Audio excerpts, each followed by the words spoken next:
Listen closely, because what I'm about to tell you isn't something people talk about. Everyone assumes avoidants just walk away untouched, cold, distant, unaffected.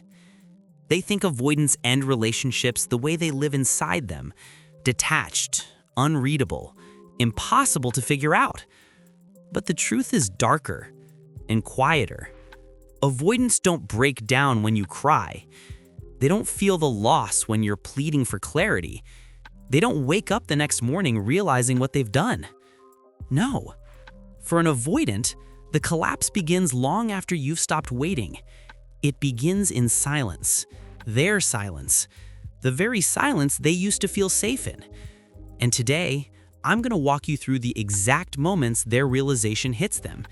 Not the dramatic kind you see in movies, but the slow, suffocating kind that creeps in when they least expect it. So sit with me, because what you're about to hear is something you deserve to understand. Point 1. The first crack, when their world feels too quiet. The first crack doesn't come from something big. It comes from the quiet. Avoidants built their entire emotional life on silence. Silence is where they hide, where they breathe, where they feel safe. But once you leave, truly leave, not the kind where you're still emotionally available, the silence becomes unfamiliar, too still, too empty. They walk into their room and it feels bigger. They sit with their own thoughts and they feel heavier. They check their phone, not for your message, but for the feeling your message used to give them. This is the first moment they feel what you always felt. I'm alone here, and I don't know what to do with it. They don't call, they don't text, they don't show it. But inside, something has shifted. Point 2, the memory that hits differently. Avoidants don't get haunted by memories right away, but when they do, it's never the memory you expect. It's the small ones. The way you used to say their name, the joke they pretended wasn't funny but secretly replayed later. The moment you touched their arm and they felt more alive than they admitted. Avoidants don't understand attachment in real time, but they understand it in rewind.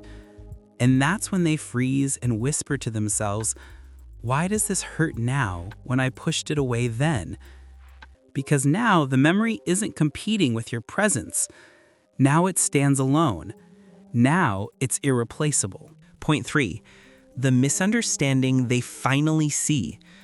Avoidants always misread your intentions. Your care felt like pressure. Your support felt like obligation. Your closeness felt like danger. And when they look back, really look back, something painful hits them. They weren't trying to control me. They were trying to love me. This realization hurts them more than the breakup ever did, because now they finally see the difference between the love you gave and the threat they imagined. They realize you weren't the danger. Their unhealed past was. And that knowledge doesn't soften them, it shatters them. Point 4, the moment they know you're not waiting anymore. This is the moment everything collapses. Avoidants live with a silent assumption that you'll always be available, emotionally, energetically, softly. So when they finally sense you've disconnected, not angrily, not loudly, but peacefully, a cold panic forms inside them. They don't panic because you left. They panic because now there is nothing to come back to. The door they thought was open isn't.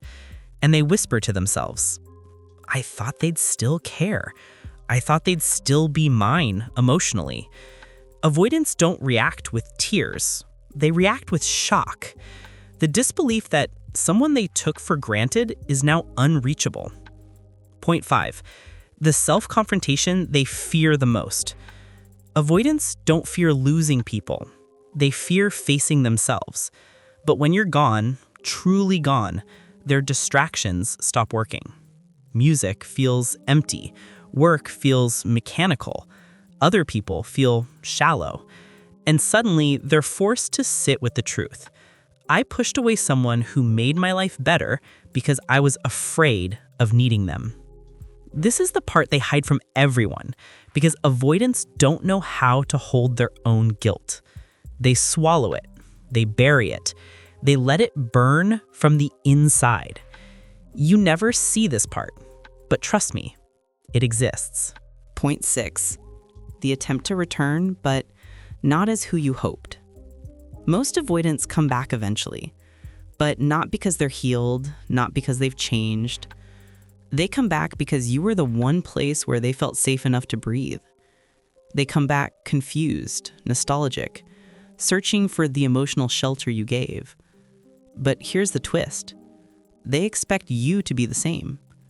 They expect your heart to still be open, still soft, still reachable. And when they realize you have boundaries now, real, healthy, unshakable boundaries, it confuses them. They can't understand how you became stronger while they stayed the same. That contrast alone breaks them in ways no one sees. Point 7. The realization you never owe them. When avoidants finally feel the weight of their own actions, something powerful happens, but it's not your responsibility. Their regret is not your closure. Their confusion is not your job to untangle. Their pain is not your victory. The truth is simple. You didn't break them. Their own patterns did. You didn't abandon them. You protected yourself. You didn't stop loving them. You started loving yourself. And that is the moment their story stops controlling yours. Because now you understand something they never did. Love was never the threat. Losing you was. So remember this. Their awakening doesn't define you. Their regret doesn't bind you. Their fear doesn't limit you. You survived the version of them they didn't know how to rise above. And now you walk forward stronger, calmer, clearer, deeply aware of your worth. The love you gave wasn't wasted. It simply wasn't meant for someone who wasn't ready. Your next chapter starts with you choosing yourself.